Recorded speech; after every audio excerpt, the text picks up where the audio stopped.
Assalamualaikum warahmatullahi wabarakatuh.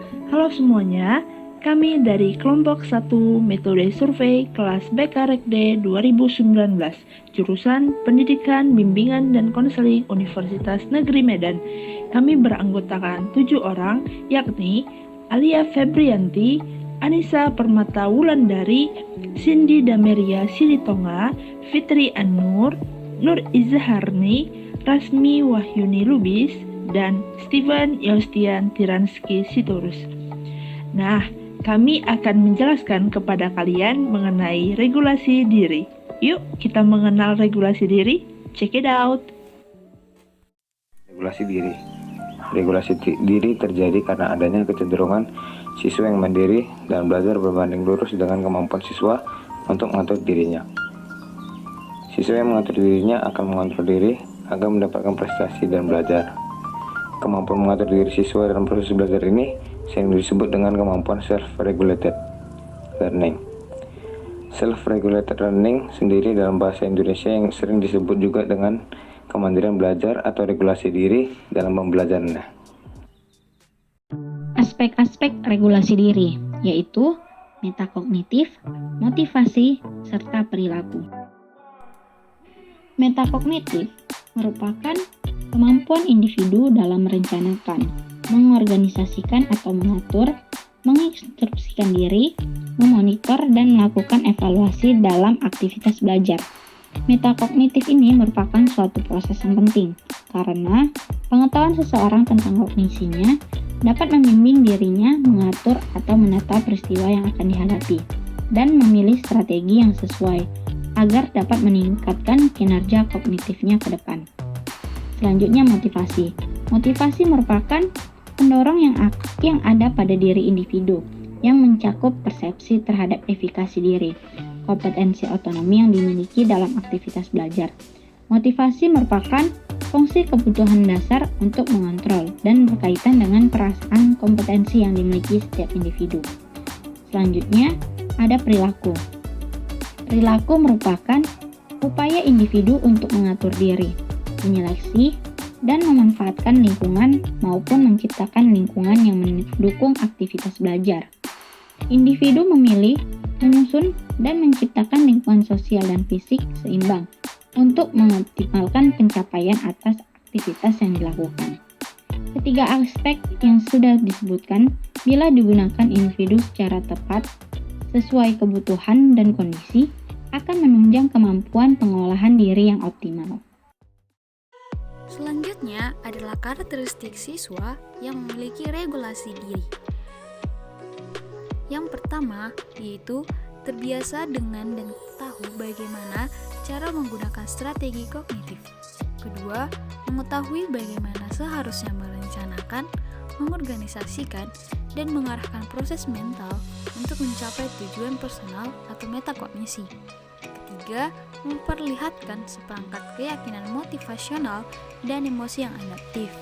Keempat, mampu merencanakan, mengontrol waktu, dan memiliki usaha terhadap penyelesaian tugas, tahu bagaimana menciptakan lingkungan belajar yang menyenangkan. Kelima, menunjukkan usaha yang besar untuk berpartisipasi dalam mengontrol dan mengatur tugas-tugas akademik, iklim, dan struktur kelas. Serta keenam, mampu melakukan strategi disiplin.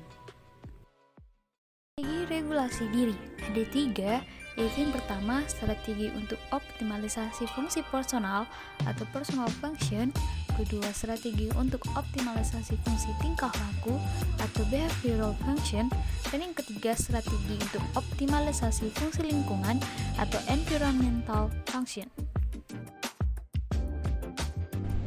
Strategi untuk optimalisasi fungsi personal atau personal function meliputi yang pertama adalah organizing and transforming. Maksudnya itu pengorganisasian dan transformasi, di mana siswa menelaah kembali materi-materi pembelajaran untuk meningkatkan pembelajaran itu sendiri. Misalnya, siswa mempelajari materi pembelajaran dari awal sampai akhir. Yang kedua adalah goal setting and planning, atau penetapan tujuan dan perencanaan. Siswa menetapkan tujuan belajar serta merencanakan urutan, waktu, dan penyelesaian aktivitas-aktivitas yang berhubungan dengan tujuan tersebut. Misalnya, siswa menentukan jadwal belajarnya sendiri. Yang ketiga adalah rehearsing and memorizing, Maksudnya melatih dan menghafal. Siswa berusaha untuk berlatih dan menghafalkan materi. Contohnya, siswa mengerjakan soal-soal latihan dan siswa membaca ulang materi pelajaran agar dapat menghafalkannya. Strategi untuk optimalisasi fungsi tingkah laku meliputi pertama, melakukan evaluasi terhadap kualitas atau kemajuan dari pekerjaannya. Contohnya, siswa meneliti ulang tugas-tugas untuk memastikan sudah dikerjakannya dengan baik atau belum. Siswa mengevaluasi hasil ujian agar dapat menilai kemampuan belajarnya. Kedua, konsekuensi diri. Siswa membayangkan reward yang didapat jika memperoleh kesuksesan atau kegagalan. Contohnya, siswa merasa malu apabila mendapatkan hasil ujian buruk. Siswa menganggap keberhasilan sebagai motivasi untuk dapat mempertahankan keberhasilannya. Strategi untuk optimalisasi fungsi lingkungan meliputi pertama, berusaha untuk mencari informasi lebih lengkap dari sumber-sumber non-sosial. Contohnya, siswa berusaha melengkapi materi pelajaran dari sumber lain atau literatur perpustakaan. Kedua, keeping record and self monitoring, pembuatan catatan dan mengamati diri. Siswa berusaha untuk mencatat berbagai kejadian atau hasil yang diperoleh dalam proses belajar. Contohnya, siswa mencatat hal-hal penting untuk dipelajari.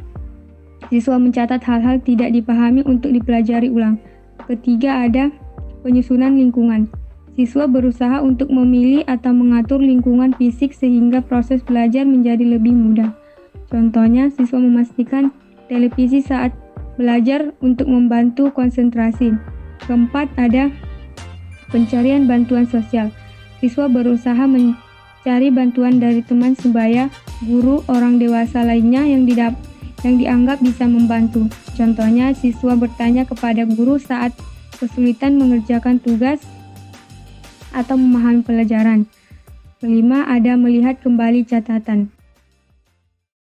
Strategi pembentukan regulasi diri menurut Sumrun 2011 nomor 9-13. Yang pertama adalah goal setting. Tujuan dianggap sebagai standar yang mengatur tindakan individu. Yang kedua adalah planning. Planning ini mirip dengan goal setting. Planning dapat membantu siswa mengatur diri sebelum terlibat dalam tugas-tugas belajar.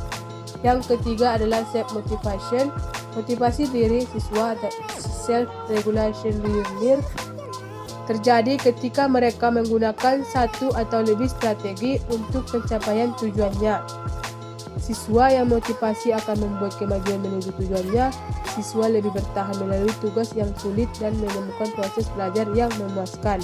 Yang keempat adalah attention control. Siswa dapat mengendalikan perhatian mereka dengan cara menghindari hal-hal yang mengganggu pikiran serta mengkondisikan lingkungan belajar agar kondusif. Yang kelima adalah flexible use of strategies.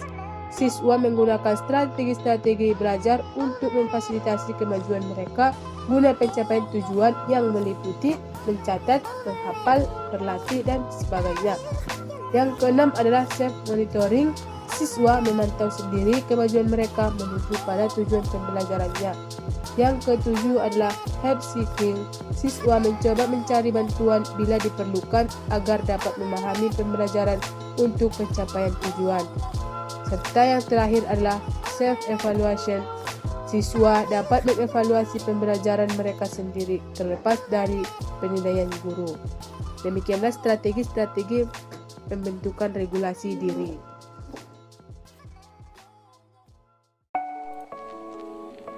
Nah, demikian penjelasan tentang regulasi diri. Sekarang, apakah teman-teman sudah memahaminya? Kami harap video ini bermanfaat buat teman-teman ya. Sekian dari kelompok 1, kami ucapkan terima kasih. Sampai jumpa pada video selanjutnya.